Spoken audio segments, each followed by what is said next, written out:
नमस्कार दोस्तों, स्वागत है आपका एक बार फिर मेरे चैनल में। तो शुरुआत करते हैं इस वीडियो की पहले इंडिया के सैटेलाइट इमेज से।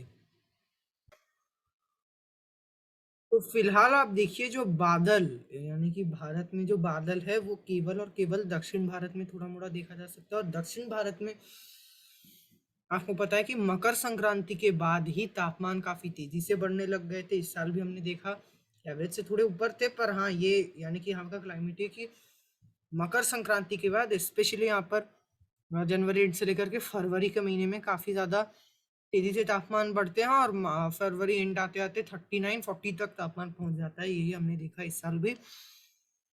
तो इसी के चलते क्या होता है कि ITCZ यानी कि कोई फिक्स्ड नहीं होता, यानी कि ITCZ ऐसा एक स्ट्रेट लाइन नहीं होता है, ऐसा ऐसा यानी कि जिगजैग रहता है। तो दक्षिण भारत में यानी कि इस प्रकार दक्षिण भारत को ये जस्ट टच कर देता है मार्च के महीने में। तो इसलिए आप देखिए कि इसके बाद धीरे धीरे लो प्रेशर एरिया वगैरह बनने लगता है। हालांकि मार्च में सी सरफेस टेम्परेचर ज़्यादा नहीं होता है, स्पेशली इस रीजन में, तो लो प्रेशर एरिया ज़्यादा होता नहीं है। पर फिलहाल आप देखिए कि एक लो प्रेशर एरिया धीरे धीरे यानी कि जो वेदर सिस्टम है वो लो प्रेशर एरिया में तब्दील हो चुका है। इसके डिप्रेशन डीप डिप्रेशन तक जाने की संभावना है। हालांकि साइक्लोनिक स्टॉर्म बनने की संभावना काफ़ी ज़्यादा अभी कम नज़र आ रही है और इसका ट्रैक ही ज़्यादातर ऐसा रिकर्व करेगा। फिलहाल ज़्यादातर वेदर मॉडल से दिखा रहे हैं, पर कुछ कुछ वेदर मॉडल जैसे GFS का मैं कल दिखा रहा था, यानी कि आज का अपडेट नहीं पता मुझे, पर कल के अपडेट में ही GFS ने बताया था कि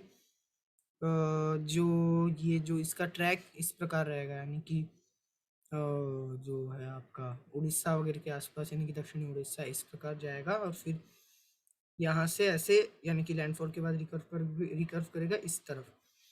पर यानी कि कुछ ज़्यादातर वेदर मॉडल्स दिखा रहे हैं कि ये ऐसे रिकर्व कर जाएगा, यानी कि पूर्वी बांग्लादेश से सटे म्यांमार लगभग इस जगह लैंडफॉल करके ये पूर्वोत्तर के कुछ राज्यों में, स्पेशली ये जो आपका है आपका जो मिजोरम का जो क्षेत्र है, मिजोरम में स्पेशली जो मिजोरम का मध्य और दक्षिणी इलाके में मूसलाधार बारिश ये देगा। उसी के साथ सटा हुआ जो आपका ये है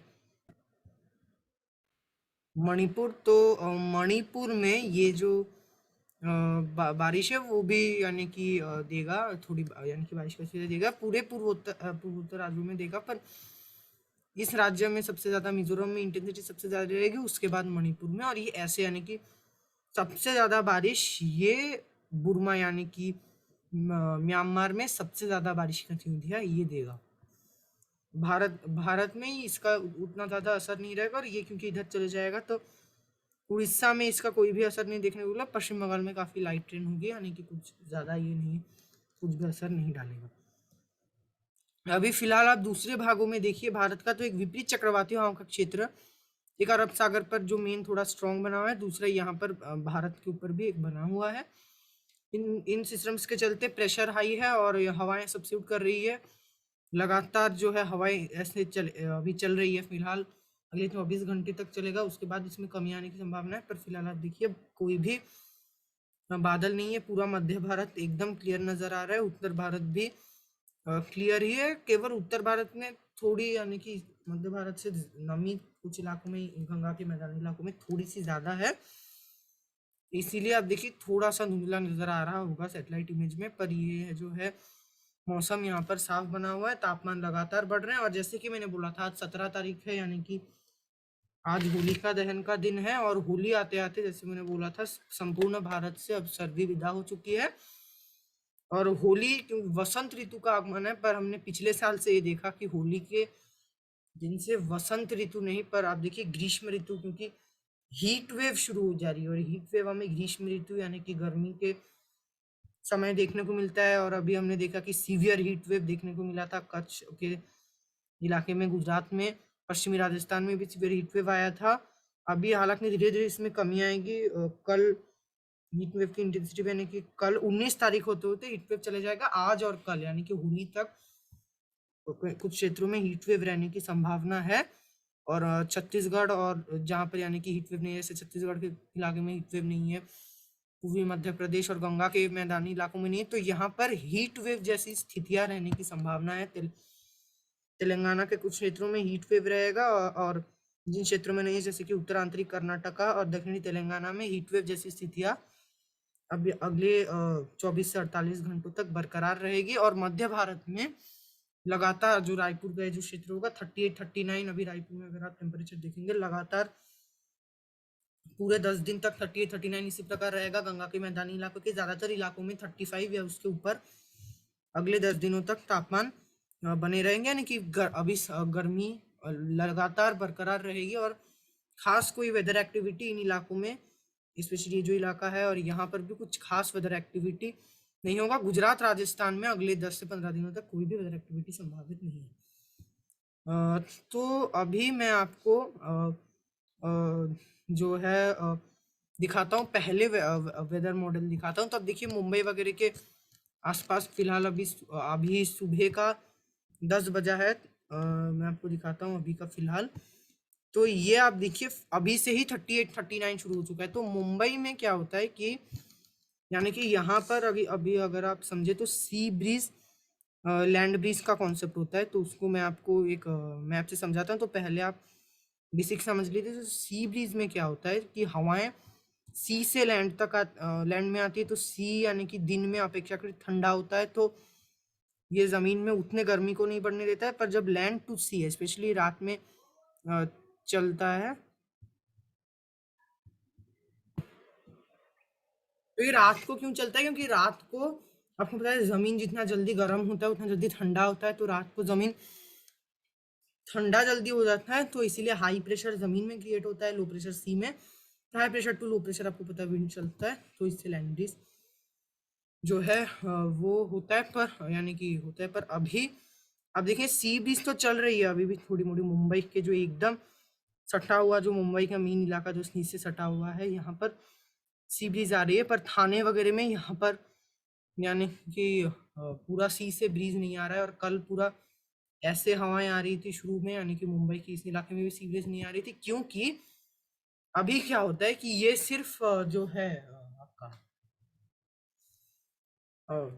दिन में ही चेंज नहीं होता। जैसे मॉनसून सीजन में आप देखेंगे तो लैंड ब्रीज ना के बराबर रहता है, यानी कि मॉनसून सीजन में लगातार यहाँ पर आपने देखा होगा मॉनसून सीजन में मॉनसून सर्ज बनी रहती है और लगातार सी से लैंड हवाएं चलती रहती है इस इलाके में, पश्चिमी घाट में। और बारिश काफी अच्छी देखने को मिलती है मॉनसून में। तो मॉनसून में लैंड ब्रीज नहीं होता। वहीं आप रिट्रीटिंग मॉनसून में देखेंगे, क्योंकि मॉनसून में आपको पता है कि लैंड का काफी ज्यादा भीषण निम्न दबाव का क्षेत्र भारत के ऊपर बनता है। तो निम्न दबाव का क्षेत्र है, लगातार बने रहता है, रात को भी रहेगा, ऑब्वियस है, क्योंकि मानसून में काफी गहरा निम्न दबाव का क्षेत्र बनता है। रात को हल्का जो है कमजोर होता है, पर ज्यादा कुछ इफेक्ट मानसून में नहीं देखने को मिलता, क्योंकि लगातार यानी कि मानसून में आप देखेंगे कि रात और सुबह में कोई ज्यादा डिफरेंस नहीं होता। रात को भी बारिश देखने को मिलती है, केवल प्री मानसून सीजन में रात को निम्न दबाव का क्षेत्र कमजोर हो जाता है। क्योंकि प्री मानसून सीजन में मानसून में जितना सशक्त निम्न दबाव का क्षेत्र होता है उतना नहीं होता, क्योंकि मानसून यानी कि प्री मानसून से ही रिलेटेड है। यही प्री मानसून सीजन और सशक्त होते होते जाता है और मानसून में तब्दील हो जाता है, परिवर्तित हो जाता है, सशक्त हो जाता है। तो मानसून में इसलिए लगातार सी से लैंड चलते रहती है ब्रीज। और वहीं रिट्रीटिंग मानसून में आप देखेंगे यानी कि आपका जो जस्ट स्पेशली रिट्रीटिंग मानसून के शुरुआती दौर, मध्य दौर के जस्ट पहले आपने देखा होगा कि लगातार ऐसे लैंड टू सी की ब्रीज चलती है। लैंड ब्रीज ना के बराबर यानी कि समाप्त हो जाती, चलती है पर नेग्लिजिबल। वैसे ही मानसून में भी नेग्लिजिबल लैंड ब्रीज चलती है, यानी कि चलने से भी काफी हल्का, वो यानी कि ज्यादा समझ नहीं आता है। क्योंकि उस समय क्या होता है कि जो सी सरफेस टेम्परेचर काफी ज्यादा होता है, 28 29 30 डिग्री तक रहता है। पर लैंड क्योंकि उस समय दिन के समय हल्की गर्मी होती तो है, यानी कि मुंबई वगैरह में पहुंच जाता है दिन का टेम्परेचर थोड़ा ज्यादा। पर जैसे कि रात को उस समय यानी कि झट से टेम्परेचर गिरता है। दिन भी सी सरफेस टेम्परेचर से कुछ इलाके में कम रहता है, तो लगातार कुछ इलाके में उस समय लैंड ब्रीज चलते रहती है, यानी कि उल्टा होता है उस समय। और इसीलिए उस समय साइक्लोन ज्यादा बनता है, क्योंकि सी को ठंडा होने में टाइम लगता है। तो वो धीरे धीरे पोस्ट मानसून सीजन में धीरे धीरे धीरे धीरे ठंडा होता है इस क्षेत्र में नवंबर तक, यानी कि इसको कम से कम 10 15 दिन का समय काफी ठंडा होने में लग जाता है। अब तो फिलहाल यानी कि ये हुई सी ब्रीज लैंड ब्रीज। अभी मैं आपको मैप में समझा देता हूँ। तो ये पहले आप सी ब्रीज में देखिए, मैंने इसको पश्चिम तट में बनाया है और लैंड ब्रीज पूर्वी तट में, क्योंकि जगह नहीं था। तो सी ब्रीज में आप देखिए क्या होता है, क्योंकि जमीन, मैंने जैसे बोला कि दिन के समय काफी जल्दी ये जमीन गर्म हो जाता है, यानी कि सी से काफी ज्यादा जल्दी गर्म होता है। तो जो इलाका गर्म होगा, आपको पता है ऑब्वियस है, वहां पर हवाएं गर्म हो जाएंगी, हवा गर्म होगी। हवा गर्म होने से हल्की होती है, डेंसिटी में कमी आती है, तो ऊपर उठने लगती है। और क्योंकि हवा ऊपर उठ गई और सी ठंडा है, तो ठंडा है मतलब, हाँ, हवा भी यानी कि अपेक्षाकृत लैंड से ठंडी है। तो हवा ठंडी है मतलब डेंसिटी ज़्यादा है, इस हवा हवा की डेंसिटी ज़्यादा है। डेंसिटी ज़्यादा है यानी कि नीचे सब्सिट्यूट करेगी और यहाँ पर हवा का कॉन्सेंट्रेशन बढ़ जाएगा, यानी कि मॉलिक्यूल हवा का ज़्यादा है, आप समझिए ऐसे। और लो प्रेशर में मॉलिक्यूल कम है, हवा कम है, तो इसी के चलते इसको फिल करना पड़ेगा ना, जो यानी कि स्पेस, माफ कीजिएगा, ये मिनट, हाँ। तो ये जो स्पेस है इसको फिल करना पड़ेगा, तो इसी को यानी कि फिल करने के लिए जो है high pressure to low pressure, आपको पता है विंड चलता है, इसीलिए। तो सी में हाई प्रेशर है, लैंड में लो प्रेशर है, तो सी टू लैंड हवा चलेगी, और इसी को हम सी ब्रीज करते हैं, क्योंकि सी टू लैंड चल रहा है। वही रात होते होते, अब देखिए रात होते होते क्या होता है कि जमीन काफी जल्दी ठंडा भी हो जाता है। जितना जल्दी गर्म होता है उतना जल्दी ये हीट को रिलीज कर देता है, ठंडा हो जाता है। पर पानी हो या सी को ठंडा होने में समय लगता है। तो क्योंकि ये ज्यादा ठंडा है लैंड, तो अब यहाँ पर हवा भी ठंडी है, ठंडा हो जाएगी हवा भी। तो हवा ठंडी है तो नीचे सब्स्टिट्यूट करेगी, डेंसिटी ज़्यादा है, तो यहाँ पर हाई प्रेशर क्रिएट होगा। सी क्योंकि गर्म है तो हवा ऊपर उठेगी, यानी कि गर्म हो जाएगी, हवा भी ऊपर उठेगी, तो यहाँ पर मॉलिक्यूल कम हो जाएगा। लैंड में मॉलिक्यूल ज़्यादा है हवा का, यानी कि डेंसिटी ज़्यादा है, डेंसिटी कम है। तो इसलिए जो सी के जो सी का यानी कि जो हवा यानी कि ऊपर चली गई और स्पेस को एम्प्टी कर गई, तो उसको फिल करने के लिए लैंड से सी ब्रीज चलता है, और इसी को लैंड ब्रीज कहते हैं। और ये रात के समय स्पेशली होता है, क्योंकि रात को सी जमीन से ज्यादा गर्म होता है। और ये जो है सुबह होता है, यानी कि स्पेशली सुबह 9-10 बजे या 11 बजे एटलीस्ट सी ब्रीज शुरू हो जाता है नॉर्मल सीजन में, जैसे अभी आप देख रहे हैं। तो अभी मैं आपको हवाओं की स्थिति में भी ये चीज दिखाता हूँ। तो ये आप देखिए मुंबई में, क्योंकि सी का मैं आपको दिखाता हूँ, तो टेम्परेचर आप देखिए 28, यहाँ पर 28 है। और लैंड में थोड़े से अंदर में आप देखिए 31, 32, यहाँ पर 39 तक आप देखिए अभी फिलहाल पहुँच चुका है, ऑलरेडी हीट वेव चल रहा है। तो सी टू लैंड इसलिए आप देखिए ना पश्चिमी दिशा से चल रही है। सुबह के 11, अभी 11:01 हो चुका है, 11 बज चुका है। और आप देखिए सुबह के 2-3 बजे ये और भी तेज हो जाता है, क्योंकि अब देखिए 32 डिग्री यहाँ पर पहुंच गया, और यहाँ पर हालांकि ये 39 के ऊपर जाने नहीं दे रहा है, क्योंकि आप देखिए यहाँ पर 39-40 के ऊपर, क्योंकि 1 बजे आप देखिए, नहीं 1 बजे गया है, पर फिर से आप देखिए तापमान में जल्दी गिरावट आई है, क्योंकि सी ब्रीज यहाँ तक भी पहुंच जाता है तेज होकर के 4-5 बजे तक, और थोड़ी राहत देती है लोगों को। हालांकि तब भी ये जो है पहले ही चल जाना चाहिए था सी ब्रीज, पर ये चल नहीं पा रहा है, क्योंकि इसी का मतलब प्रेशर हाई है, एंटी साइक्लोन से हवाएं आ रही है, तो इसी के चलते ये हो रहा है। तो ये हो गई सी ब्रीज लैंड ब्रीज की बात, यानी कि हमने बात करी। तो अभी शुरुआत करते हैं मौसम की उत्तर भारत से। तो उत्तर भारत में हवाओं की स्थिति में आप देखें, गंगा के मैदानी इलाकों में एक ट्रफ पंजाब से लेकर के आपका ये जो पूर्वी मध्य प्रदेश, उत्तरी छत्तीसगढ़ के उत्तरी इलाके तक आ रही है। एक फीवल चक्रवाती हवाओं का क्षेत्र आंतरिक उड़ीसा से सटे हुए छत्तीसगढ़ पर बना हुआ है, क्योंकि यहाँ पर काफी भीषण हीट वेव चल रही है, इसी के चलते। और दक्षिणी हवाएं इस ट्रफ के यानी कि साइक्लोनिक सर्कुलेशन के पूर्व और यहाँ पर उत्तर से होती हुई ऐसे दक्षिणी हवाएं आकर ऐसे घूम रही है गंगा के मैदानी इलाकों में, क्योंकि आगे तो ये नहीं जा सकती, नेपाल के आगे हिमालय है, जाने नहीं देती, तो घूमती है हवाएं। और ट्रफ भी है, इसलिए भी घूम घूम के जो फैजाबाद, अलीगढ़ी, सीतापुर, बरेली, अमरोहा, सहारनपुर, इस क्षेत्र में और चंडीगढ़ वगैरह में पूर्वी हवाएं चल रही हो, उतनी भी तेजी से नहीं, पर स्पीड में अगर दिखा तो चंडीगढ़ वगैरह के आसपास थोड़ा ज्यादा है, 20-21 किलोमीटर मैक्सिमम इसकी स्पीड है। इसके इस ट्रफ के दक्षिण में जो है उत्तरी उत्तर पश्चिमी हवाएं चल रही है दिल्ली के जस्ट ऊपर से, न्यू दिल्ली के जस्ट ऊपर से होकर ट्रफ गुजर रही है। तो अब देखिए हवाएं घूम रही है दिल्ली में। पूर्वी हवाओं का उतना बल नहीं है, जस्ट मिक्सचर है। इसके नीचे आप देखिए राजस्थान में ट्रफ नहीं है, तो यहाँ पर लगातार डेजर्ट से पश्चिमी हवाएं चल रही है। पश्चिम बंगाल में भी इस ट्रफ के कारण दक्षिणी हवाएं लगातार अग्रसर है। छत्तीसगढ़ के मध्य एवं दक्षिणी इलाकों में लगातार राजस्थान से आने वाली लू वाली जैसे हवाएं चली जा रही है। विदर्भ में भी, जो कि इस ट्रफ के दक्षिण में बने हुए हैं जो इलाके। तो उत्तर भारत में इस ट्रफ के कारण कुछ खास ज्यादा नहीं होगा, पर ट्रफ के जो ऊपरी इलाके हैं स्पेशली, और जहाँ से ट्रफ होकर गुजर रही है जैसे दिल्ली के ऊपर से, तो यहाँ पर थोड़ी हो सकता है नमी में बढ़ोतरी देखने को मिले, स्पेशली ट्रफ के ऊपरी इलाकों में, क्योंकि लगातार पूर्वी हवाएं चली जा रही है। तो यहाँ पर आप देखिए जहाँ पर ज्यादा तेज नहीं है वहाँ पर नमी उतनी ज्यादा नहीं है, 33-32 है। और चंडीगढ़ सहारनपुर इस इलाके में आप देखिए 47-48, चंडीगढ़ यहाँ पर आप देखिए 47-46, तो नमी थोड़ी ज्यादा है। वहीं जहां पर आप देखिए पश्चिमी हवाएं चल रही है राजस्थान में, नमी 7% है, 10 के भी नीचे नमी, ना के बराबर आप कह सकते हो, काफी ज्यादा कम नमी है। मैदानों में तो इस ट्रफ के कारण ज्यादा कुछ नहीं होगा, सिर्फ दिल्ली वगैरह के आसपास हल्के बादल छा सकते हैं, दिल्ली पंजाब के कुछ इलाके में, पानीपत हरियाणा के। उत्तराखंड में हो सकता है कि आज एक दो स्थानों पे बूंदाबांदी देखने को मिले इस ट्रफ के कारण, क्योंकि यहाँ पर क्या होता है कि क्योंकि हिमालय के पहाड़ है, तो जो कुछ मीडियम क्लाउड्स को भी ये जो पहाड़ है वो जाने नहीं देते हैं आगे, और वहीं पर यानी कि क्लाउड बस टाइप अपनी कह सकते हो, पर वहीं पर बारिश करवाते हैं ज्यादा बादल होने से। यही सिचुएशन क्लाउड बस सिचुएशन कहलाता है। और ये ट्रफ बनने का दूसरा भी कारण है, क्योंकि यहाँ पर जो है शिमला वगैरह में लगातार आप देखिए, शिमला मतलब हिमाचल प्रदेश में लगातार हीट वेव चले जा रही है। शिमला में मैं अगर आपको दोपहर 2 बजे दिखाऊं तो 25 डिग्री तक तापमान देखा जा रहा है।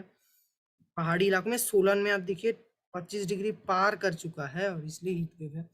27 डिग्री तक देखा जा रहा है। यहीं तराई के इलाके में 30 डिग्री क्रॉस कर चुका है। उधमपुर वगैरह में भी तापमान 30 डिग्री क्रॉस कर चुका है, यानी कि गर्मी काफ़ी ज़्यादा बनी हुई है। अखनूर वगैरह में ये भी तराई के इलाके हैं, यहाँ पर भी 35 के आसपास तापमान ऑलरेडी चला गया है। इसके चलते ये ट्रफ यानी कि प्रेशर लो हो चुका है, ट्रफ बन चुका है। यहाँ पर देखिए प्रेशर लो है, स्पेशली ये जो ट्रफ के आसपास थोड़ा ज़्यादा प्रेशर लो है, यहाँ पर 1006 या 1005।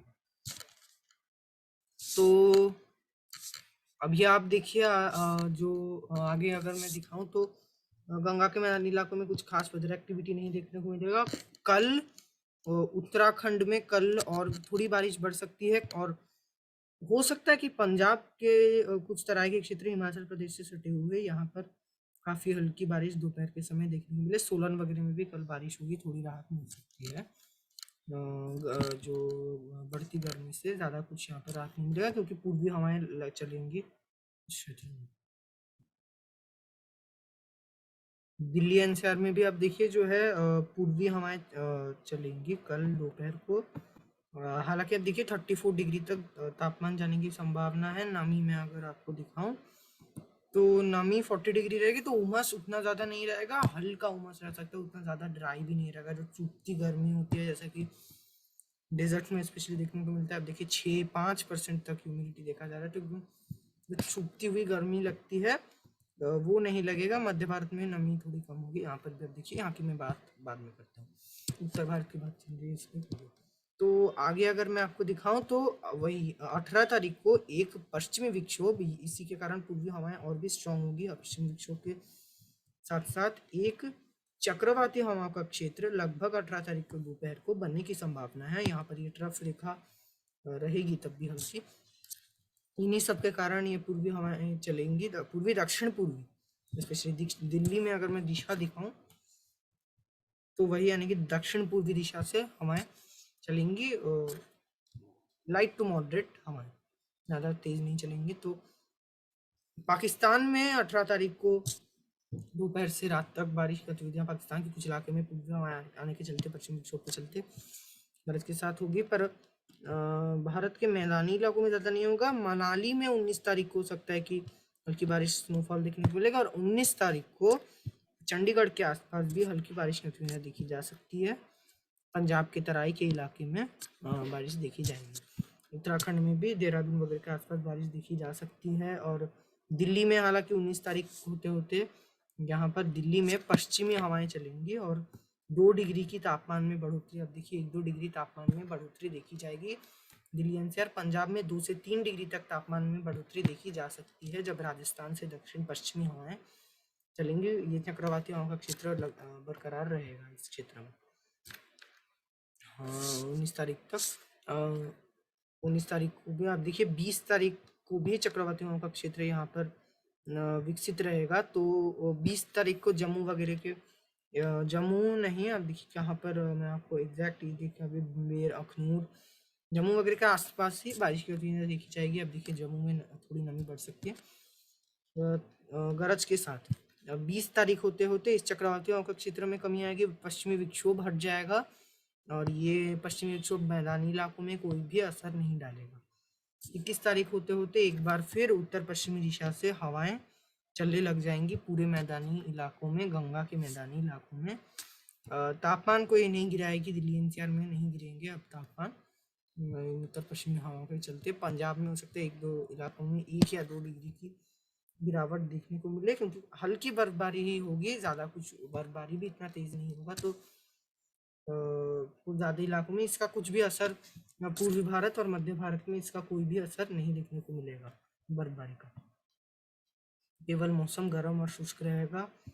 22 तारीख होते होते 22 तारीख को भी उत्तर भारत का मौसम शुष्क और साफ रहेगा। राजस्थान से लगातार हवा चलेंगे। एक चक्रवाती हवाओं का क्षेत्र 22 तारीख को पाकिस्तान पर विकसित होकर रहेगा, कुछ पर ये कुछ खास वेदर एक्टिविटी नहीं करता। 23 तारीख को ये राजस्थान के पश्चिमी राजस्थान से सटे हुए पाकिस्तान पर रहेगा, तब भी इसका कोई असर नहीं दिखने को मिलेगा। हालांकि 23 तारीख को पहाड़ों के कुछ इलाकों में उत्तर भारत में हल्की बर्फबारी या बारिश हो सकती है, खास कोई वेदर एक्टिविटी नहीं होगा। एक पश्चिमी विक्षोभ 23-24 तारीख को हो सकता है आ जाए, हल्का पश्चिमी विक्षोभ इसी के चलते 23-24-25 तारीख को स्पेशली इसका इफेक्ट देखने को मिलेगा भारत के ऊपर। 32 तारीख को एक बार फिर हल्की बर्फबारी, 1-2 स्थानों पर तराई में बारिश देखने को मिल सकती है पंजाब के भी। 26 तारीख होते होते इसमें ये जारी रहेगा, थोड़ी कमी आ सकती है 26 तारीख को।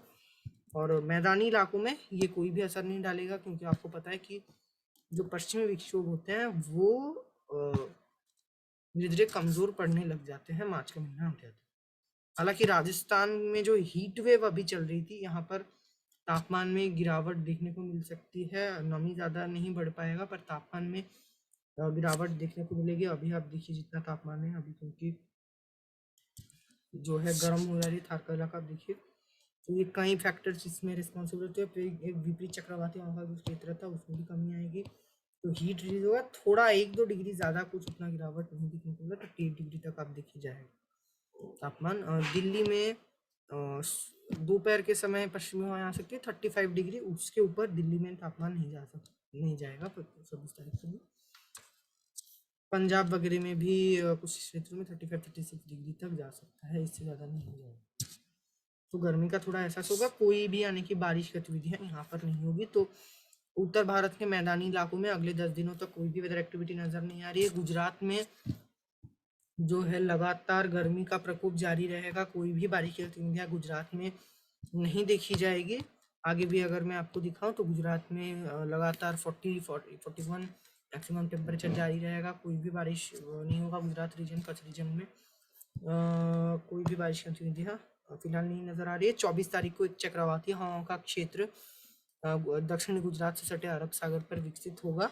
इसके चलते दक्षिणी गुजरात के एक स्थानों पे बादल आ सकते हैं, बारिश की गतिविधियाँ संभावित नहीं है और दिन के समय बादल ही छाएंगे। कोई किसी भी इलाके में बारिश की गतिविधियाँ फिलहाल नजर नहीं आ रही है। ये चक्रवाती हवाओं का क्षेत्र हट भी जाएगा 24-25 तारीख होते होते। ये ज़्यादा कुछ खास वेदर एक्टिविटी नहीं देगा, गुजरात में कोई भी वेदर एक्टिविटी नहीं देगा। गुजरात में वेदर एक्टिविटी नहीं होने का कारण इसका क्लाइमेट है। तो मैं अगर आपको क्लाइमेट दिखाऊं तो आप देखिए ये जो है विंटर सीजन का, तो मैं पहले आपको प्री मानसून सीजन से दिखाता हूं। तो गुजरात में आप देखिए कि प्री मानसून सीजन में गुजरात रीजन में केवल 6.4 ये mm में है। आप देखिए केवल और केवल 6.4 mm प्री मानसून सीजन में वर्षा देखने को मिलती है, और प्री मानसूनी वर्षा अप्रैल और मई के महीने में सबसे ज्यादा देखने को मिलती है। और गुजरात में प्री मानसून में काफी कम बारिश देखने को मिलता है, आप देखिए 6.4, और सौराष्ट्र और कच्छ में और भी कम 3.9। पश्चिमी राजस्थान में आप देखिए देखने को मिल सकते हैं 19.1 और 17.4 ईस्ट राजस्थान में।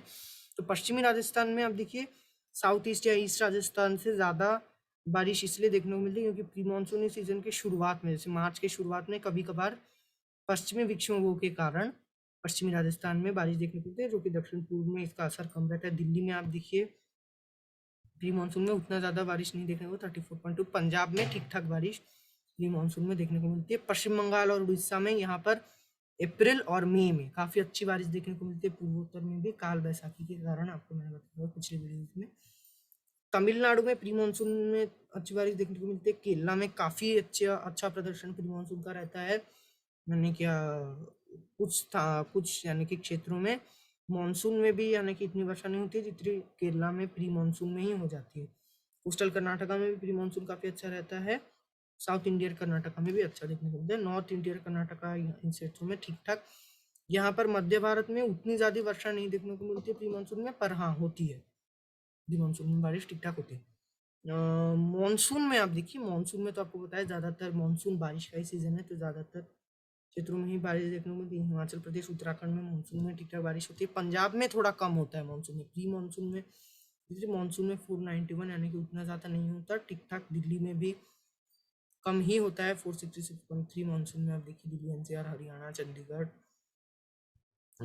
वेस्ट यूपी में भी मानसून में कम, यहाँ पर ठीक ठाक बारिश देखने को मिलती है इन क्षेत्रों में भी।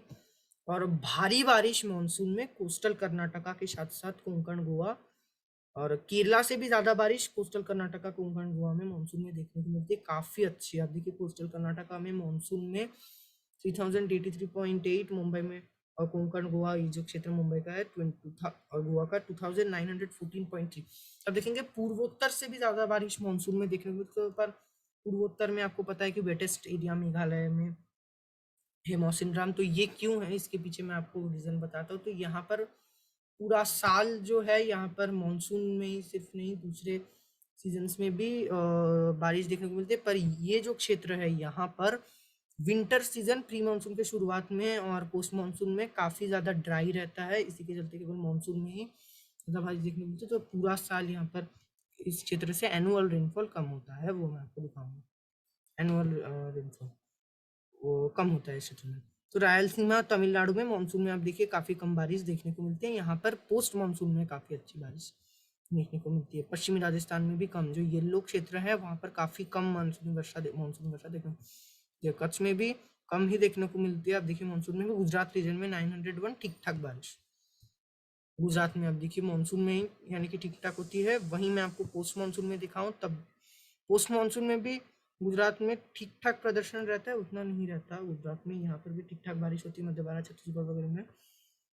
हम देखिए कोंकण और गोवा में धीरे धीरे पोस्ट मानसून आते आते बारिश में कमी आती है, हालांकि पोस्ट मानसून में जारी रहती है। केरला और तमिलनाडु, रायलसीमा और कोस्टल आंध्र प्रदेश, इस क्षेत्र में प्री मानसून में ये जो दक्षिण प्रायद्वीपीय भारत है यहाँ पर काफी अच्छा प्रदर्शन, स्पेशली तमिलनाडु, केरला और कोस्टल आंध्र प्रदेश में काफी अच्छा प्रदर्शन पोस्ट मानसून सीजन में रहता है। गैंजेटिक वेस्ट बंगाल में भी पोस्ट मानसून सीजन में बारिश रहती है ठीक ठाक।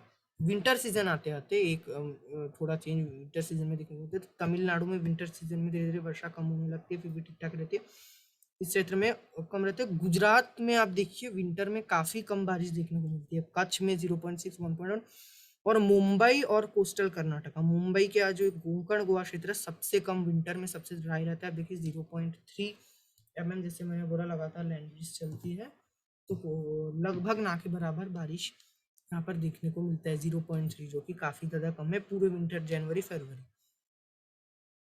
तो और जम्मू कश्मीर वगैरह में विंटर सीजन में बारिश काफी अच्छी होती है, पश्चिमी विक्षोभ आपको पता है उनके कारण। तो और एनुअल में मैं अगर आपको सब डिवीजन में दिखाऊं, तो ये आप देखिए ये एनुअल जनवरी टू दिसंबर है। इसमें आप देखिए कि जो वर्षा की गतिविधियां यहाँ पर गुजरात में कम ही देखने को मिलती है, 934.4, 507, यानी कि गुजरात रीजन में इतने और कच्छ में इतना, यानी कि कच्छ में कम रहता है। यहाँ पर ठीक ठाक बारिश होती है। विदर्भ, छत्तीसगढ़ इस क्षेत्र में, मराठवाड़ा और मध्य महाराष्ट्र में भी कम बारिश देखने को मिलती है। तेलंगाना में भी थोड़ी कम ही बारिश होती है एनुअल में। तमिलनाडु में भी कम होती है। मतलब ये जो रेड है यानी कि ये ठीक ठाक, जस्ट ठीक ठाक के लेवल में बारिश है। और ये जो है यानी कि ठीक ठाक से थोड़ा ज़्यादा है, यानी कि अच्छी बारिश होती है। और ये जो ब्लू है यहाँ पर अच्छी बारिश होती है एनुअल में। और जो ये जो डार्क ब्लू है इसका अर्थ ये है कि यहाँ पर काफ़ी अच्छी बारिश देखने को मिलती है पूरा साल में, साल भर, यानी कि एनुअल में अगर देखें तो इसलिए क्योंकि गुजरात में एनुअल में ही इतना जो है कम, गुजरात का वो है जो क्लाइमेट में बारिश इतना कम है, इसी के चलते गुजरात में अभी आप देखिए अगले 10 दिन तक ऐसे भी मौसम इसलिए शुष्क ही बना रहेगा। तो अब हम बात करते हैं मध्य भारत की। तो मध्य भारत में एक ट्रफ रेखा जैसे मैंने बोला जा रहा है पूर्वी मध्य प्रदेश, उत्तरी छत्तीसगढ़, आंतरिक उड़ीसा तक एक चक्रवाती हवाओं का फीवर क्षेत्र आंतरिक उड़ीसा में बना हुआ है। तो इसी के चलते उड़ीसा के तटीय इलाकों में दक्षिणी हवाएं आ रही है, पर फिलहाल कोई बारिश की गतिविधियां उड़ीसा में नहीं देखी जा रही है। बाकी मध्य भारत के क्षेत्रों में मध्य और दक्षिणी छत्तीसगढ़ में लगातार ऐसे ही जो उत्तर पश्चिमी और उत्तरी हवाएं चले जा रही है। विदर्भ में, पूरे महाराष्ट्र में चल रही है और इकर वोकर आप देखिए तेलंगाना तक आ रही है। तो तापमान इस क्षेत्र में बढ़े रहेंगे। विदर्भ वगैरह में आज हो सकता है हीट वेव देखने को मिले। उड़ीसा में भी, स्पेशली आंतरिक उड़ीसा में हीट वेव देखने को मिल सकती है। 18-19 तारीख होते होते इसमें कमी आ जाएगी। आज आप देखिए दोपहर को इस क्षेत्र में विदर्भा में तापमान 40 डिग्री को पार कर 40-41 जा सकता है। यहाँ पर 40 डिग्री के आसपास रह सकता है छत्तीसगढ़ में। और उड़ीसा में भी 40 डिग्री के आसपास तापमान रह सकता है। ये एक दो शाम को इसको पार कर सकता है। मध्य प्रदेश में, पश्चिमी मध्य प्रदेश में 40 डिग्री के आसपास तापमान रहने की संभावना है। दक्षिण जो साउथ ईस्ट राजस्थान है, यानी कि दक्षिण पूर्वी राजस्थान, इस क्षेत्र में भी तापमान 40 डिग्री के आसपास रहने की संभावना है, यानी कि जा सकता है। जो मध्य प्रदेश का इलाका है यहाँ पर 40 डिग्री तक। पूर्वी मध्य प्रदेश थोड़ा ठंडा होगा क्योंकि यहाँ पर उत्तर पश्चिमी हवाएं डायरेक्टली इम्पैक्ट करे। तो रीवा इतना, सिंगरौली में 34 डिग्री यानी कि 35 डिग्री के आसपास तापमान रहेगा, 5 डिग्री की यानी कि कम। तेलंगाना में आप देखिए लगातार उत्तरी हवाएं आएंगी तो यहाँ पर भी 40 डिग्री तक तापमान जा सकता है तेलंगाना और उत्तरी आंध्र प्रदेश के क्षेत्रों में। तो ये, और मध्य भारत में फिलहाल अगर मैं आपको दिखाऊं तो कोई खास वेदर एक्टिविटी यहाँ नजर नहीं आ रही है। आप देखिए एक अफ्रीका 21 तारीख को यहाँ पर विकसित होगा काफी दक्षिण में, जो डेक्कन और यहाँ पर जो हैदराबाद के क्षेत्र पश्चिमी हवाएं आएंगी। कुछ खास वेदर एक्टिविटी नहीं देखने को मिलेगा। और छत्तीसगढ़ में, दक्षिणी छत्तीसगढ़ में कभी कभार प्री मानसूनी गतिविधियां दिन के समय देखने को मिल सकती है। बाकी छत्तीसगढ़, विदर्भ, ये पूरा क्षेत्र अगले 26 तारीख तक शुष्क रहने की संभावना बनी हुई है। गर्मी जारी रहेगी। तटीय उड़ीसा में कभी कभार जब ये जो सिस्टम आएगा, जैसे कि मैं बोल रहा था, उस समय तटीय उड़ीसा के कुछ एक क्षेत्रों में हल्की प्री मानसूनी बारिश देखने को मिल सकती है। तो अब हम बात करते हैं ये जो मुंबई और कोंकण गोवा तक बात कर लेते हैं। तो मुंबई में फिलहाल मौसम शुष्क है। हीट वेव बनी हुई है जो कि 19 तारीख होते होते हटने लग जाएगा। 19-20 तारीख तक सी ब्रीज धीरे धीरे बढ़ने लग जाएगा और इसी के चलते थाने वगैरह में आप देखिए 34-35 के ऊपर तापमान नहीं उठ पाएगा, जो कि अभी 40 डिग्री तक जा रहा है। कि 4-5 डिग्री तक तापमान में गिरावट देखने को मिल सकती है। अब देखिए काफी अच्छा सी ब्रीज चलता रहेगा मुंबई में। और गुजरात के आसपास जो चक्रवाती हवाओं का क्षेत्र विकसित होगा, जो कि मैं बोल रहा था, देखिए आगे मैं अगर आपको ले चलूँ तो 24 तारीख के आसपास ये जो चक्रवाती हवाओं का क्षेत्र विकसित होगा, इस क्षेत्र में इसके प्रभाव से और इफेक्ट अफ्रीका विकसित हो तो मुंबई में सी ब्रीज बढ़ जाएगा, नमी बढ़ जाएगा। रत्नागिरी और जो आपका ये जो कुछ क्षेत्र जो रत्नागिरी वगैरह के आसपास का क्षेत्र है, यहाँ पर हल्की बारिश 24 तारीख के दोपहर को देखी जा सकती है, सांगली, सतारा वगैरह के आसपास। और जो आपका गोवा के भी कुछ क्षेत्रों में लाइट टू मॉडरेट रेन देखी जा सकती है। और ये धीरे धीरे बारिश अंदर जाएगा, थोड़ा हो सकता है अंदर जाए, शाम शाम रात के समय कोल्हापुर सोलापुर तक चले जाए बारिश। और यानी कि बाकी उतनी ज़्यादा 25 तारीख को बारिश की गतिविधियां मुंबई के कुछ क्षेत्रों में, कल्याण डोंबिवली वगैरह के आसपास देखी जा सकती है। नमी बढ़ जाएगी, उमस बढ़ जाएगी। गर्मी में दिन के समय हल्की कमी आ सकती है। गर्मी में अब देखिए थोड़ी कमी आएगी, 33 तक हालांकि फिर भी जाएगा तापमान। और 26 तारीख में ये मौसम शुष्क हो जाएगा, हट जाएगा। हालांकि तब भी 26 तारीख को महाराष्ट्र के कुछ क्षेत्रों में, गोवा के कुछ क्षेत्रों में लाइट हल्की बूंदाबांदी दिन के समय देखी जा सकती है। इसके बाद हम चलते हैं दक्षिण भारत की तरफ। तो दक्षिण भारत में केरला में फिलहाल कहीं कहीं पर बारिश की संभावना हल्की है दिन के समय। और केरला में धीरे धीरे अभी पश्चिमी हवाएं ही प्रोमिनेंट या स्ट्रॉन्ग होने लग जाएंगी और धीरे धीरे बारिश अभी बढ़ेंगी। दक्षिण आंतरिक कर्नाटका में भी यही रहेगा और यहाँ पर गर्मी का प्रभाव धीरे धीरे समाप्त हो जाएगा। आप देखिए गर्मी अभी जो लोग परेशान हो रहे थे उससे लोगों को राहत मिल जाएगा, ये नियरली परमानेंट राहत। तमिलनाडु के भी आंतरिक जिलों में आज 1-2 स्थानों पर बारिश हो सकती है, जो कोयम्बटूर वगैरह, तिरुपपुर, जो कि केरला से एकदम सटे हुए इलाके होते हैं यहाँ पर। और दक्षिणी आंतरिक कर्नाटक में 20-21 तारीख अभी जारी रहेगी बारिश। 22 तारीख को भी हो सकती है केरला वगैरह में। तमिलनाडु में भी प्री मानसून गतिविधियां कभी कभी होती रहेगी, केरला से कम होगी पर होती रहेगी बीच बीच में जब दिन के तापमान बढ़ेंगे। और स्पेशली 23-24 तारीख को एक चक्रवाती हवा का क्षेत्र इस क्षेत्र यहाँ पर विकसित होगा, केरला तमिलनाडु के नियरली बॉर्डर के आसपास। इसके चलते तमिलनाडु में दक्षिणी दक्षिण पूर्वी हवाएं ऐसे आप देखिए घूम करके आएंगी और इन्हीं हवाओं के चलते तमिलनाडु के कुछ क्षेत्र स्पेशली दक्षिणी जिले जैसे नागापट्टनम, मुत्तुपेट, तंजावुर, तिरुचि, मदुरई, इस क्षेत्र में लाइट रेन हो सकती है।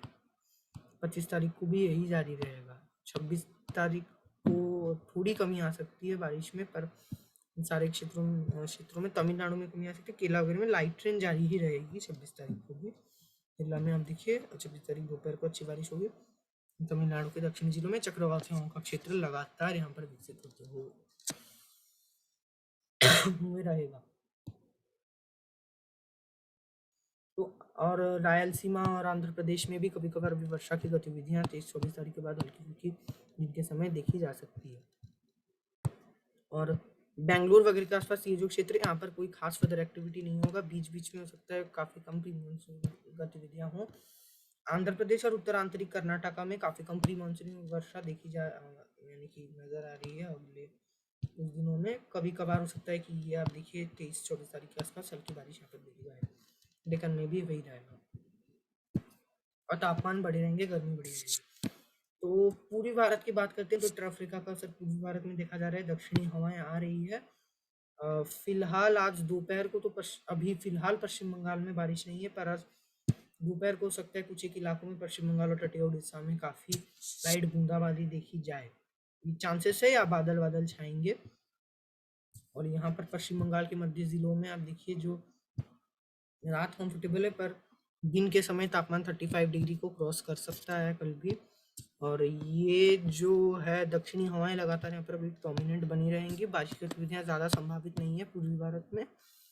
मौसम मुख्यतः पश्चिम बंगाल का शुष्क रहेगा। 23-24 तारीख को काफ़ी हल्की बारिश कोलकाता के आसपास हो सकती है। ज़्यादा कुछ खास वेदर एक्टिविटी यहाँ पर नहीं देखने को मिलेगा। अरुणाचल प्रदेश, असम वगैरह में यहाँ पर बारिश होगी। तो मैं इसको इस वेदर सिस्टम के साथ पूर्वोत्तर का रिलेट करता हूँ। तो अभी ये जो वेदर सिस्टम है यानी कि एक चक्रवाती हवाओं का क्षेत्र जो धीरे धीरे लो प्रेशर बनने के कगार में था, थोड़ा वीक हुआ है। एक चक्रवाती हवाओं का क्षेत्र देखा जा सकता है तमिलनाडु को उससे काफ़ी दूर है। ये जो है यहाँ पर कुआलालंपुर वगैरह इस क्षेत्र के ज़्यादा करीब है, यानी कि भारत से फिलहाल काफ़ी दूर बना हुआ है। 18-19 तारीख होते होते ये एक लो प्रेशर एरिया में तब्दील हो जाएगा और अंडमान निकोबार के जस्ट एकदम सट के, केवल इसका आई लैंडफॉल नहीं करेगा, जस्ट सट के पश्चिमी इलाकों में हल्की से मध्यम 1-2 स्थानों पे भारी बारिश ये देगा।